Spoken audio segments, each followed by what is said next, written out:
So Tyler, thanks for your time, and I'm really super excited to have this opportunity. So thank you.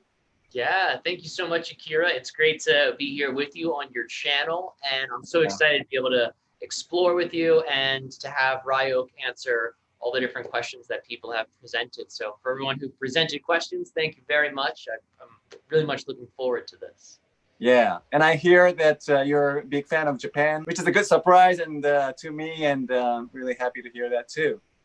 Yeah, absolutely. I have loved a lot of the art and the music that I have seen come out of Japan. So when I was a teenager, I was very much into anime, particularly in college too. I got really, really into anime. And then over time, that love of Japanese animation began to evolve into a fascination with some of the Japanese music that I had come into contact with, particularly Japanese funk musicians like the 70s and the 80s. And I was like 70s, 80s. You're not even born yet.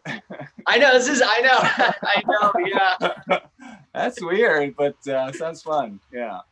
Yeah, absolutely. Yeah, I like a lot of old school stuff that is from within the last 100 years. It's great material all the way back to like the 60s, and even stuff before that. I can find a lot of beauty in music and art that comes from the 20s, the early 1900s. A lot of the material I read too, like some of my favorite authors are from the early 1900s. And then of course there's ancient texts that go further back. So I'm a big fan of material that has predated my existence, because there's just so much that's not carried over, right, in our normal collective consciousness. But when there's something that's created from those times, it's almost like there's a time machine to the consciousness of those times. So I really like to access that, because it just helps to bring sort of new information forward. But really, in here, there's so much. Like if you read some of the authors, like the spiritual authors from the 1900s and further back,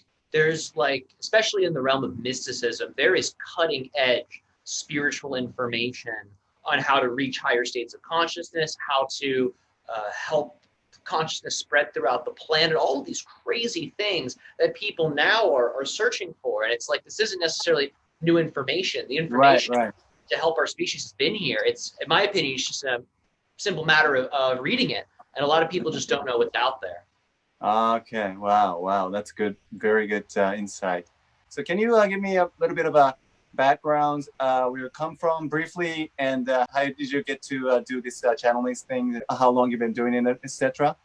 Sure. So in terms of my origin story, I was born in Delaware on the East Coast United States, and I lived there for 18 years, and then I lived there for about 20 years, and then around age 21, I moved to New Haven, Connecticut, where I have pursued acupuncture school, and not a licensed acupuncturist, but I'm a university graduate with a degree in acupuncture, which is very much a big part of my major interests, which is Eastern and Western mysticism and alchemy. So that level of life that represents the unseen world, the mystical world, the spiritual world, that has been something that has fascinated me for so long. So that's what led me into channelings, exploring mystical practices.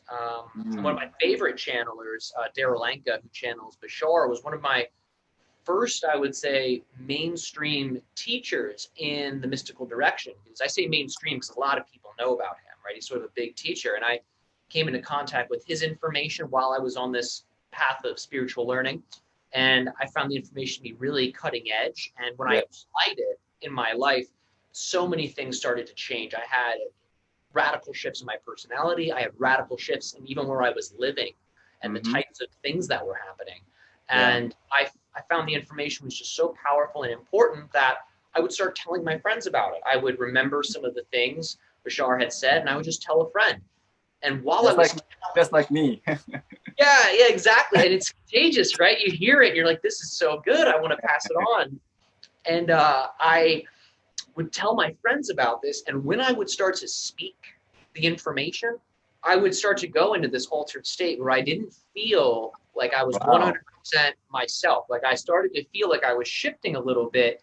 And what was Wow. happening was I was kind of matching the frequency that Bashar is in while I was sharing. And Wow. I did that enough where I started to notice it, and it became clearer and clearer that it was its own altered state. So I just started tuning into that more, and I just started kind of speaking as if I were that being, right? Yeah. And I kind of just would eventually practice with people. I had people come over, and I would do channeling exercises, and I would just match that same feeling that I felt when I would share Bashar ideas when I would channel. And over time, it just got deeper and deeper. And before I knew it, all types of really powerful information started flowing through my own channel. And that was how I got into it. I just started talking about the ideas, and it just opened up an entire world that became my own relationship to channel. So it's very kind of stepping up the ladders bit by bit, and yeah, you get to the point right now, right? Yeah, exactly. Wow. Exactly. Wow. And there was a lot of stuff that happened along that journey that I feel was very much similar to what happened to Darryl Anka. So he had multiple triangular craft sightings. Yeah, that has also happened to me before I even really knew about aliens or anything like that. To me, they looked like constellations at first, right? Like 3 dots in the sky that formed a triangle. And I was like, oh, wow, that's a perfect triangle in the sky. And I'd be driving my car, but I would notice it wasn't a fixed object. It was moving with my car. And this happened at least 3 times when I was in Delaware. It would follow me over long distances. And I didn't have any witnesses with me when that happened. That was just me. But then fast forward a few years, I moved to Connecticut, right? This is probably 2015, 2016. And I'm practicing channeling. I'm going deeper into the mystical world. And I'm with a team of employees that I was working with. We're all in the car driving back from the day at work.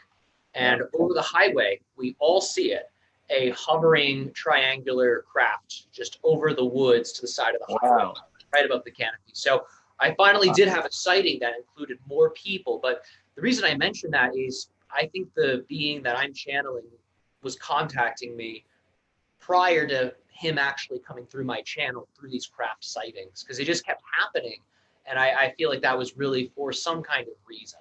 And I know those experiences, they're essentially burned into my mind, right? No matter what happens in my life, I can always look back and be like, that happened, you know? And I think that's the power of these really big experiences. You can always look back. You know what you saw, you know what you experienced. Great, great. So, okay, I just want to keep talking, but I think people got enough background information from you. So can we just go ahead and go into a trance state? Perfect. I'll dive in and allow for Ryok to come through. Have a great time. And again, thank you for this amazing opportunity. And thank you everyone else for presenting your questions today. Have a good time, Akira. Thank you.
All right, and we thank you so much for the unique co-creation of this interaction. As always, it is our civilization's highest joy, passion, and excitement to be able to speak to you and to members of your species through the channel.